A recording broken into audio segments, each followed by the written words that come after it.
Hello, I'm Paul Rainey, Sr., and this is my 1994 Dodge Viper RT10.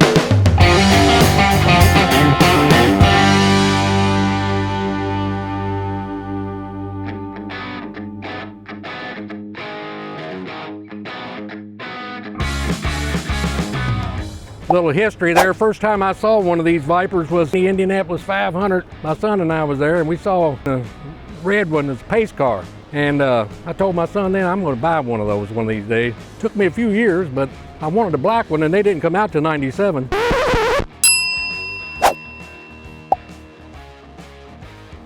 This one here, I bought it in 1999, late 1999, around Christmas. I had a hard time finding it. There was 3 of them for sale, 3 black ones for sale I looked at. One belonged to Bo Jackson. Bo knows. His had no miles on it, 0 miles.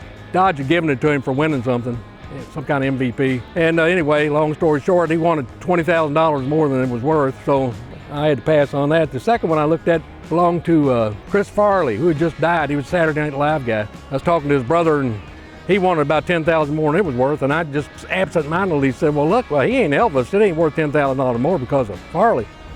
And he hung up on me. So then I found this one, and I bought it. I've had it for 21 years, and it's my baby. Back in 1994, when this was built, it had 400 horsepower. This one has 450 because while it was still under factory warranty, the head gaskets went out and had to go back to the factory, and the engine factory rebuilt the entire thing to the newer car specs, brought it up to 450 horsepower. I had this paint job airbrushed on here in 2001. They do stuff like this now with a wrap, but this is actually paint. It's 20-year-old airbrush paint job. It looks like it was done last night. Pretty cool. Takes an artist to do that. 94s had side pipes, no windows, no back windows, no side windows, no door handles. Around 2000, while this was still under warranty, I bought a 10-year warranty on it. And the car wasn't sold new till '97, so it had a warranty until 2007. And around 2002, the hood started cracking.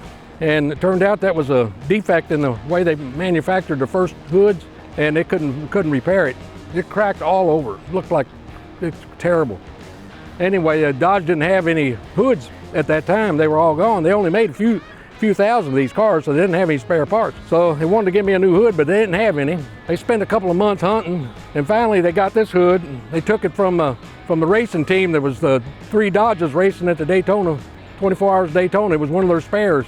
Got it from them, brought it up here to me, and painted it black. I'd have to say it's probably number 1 because I've had it the longest. I've had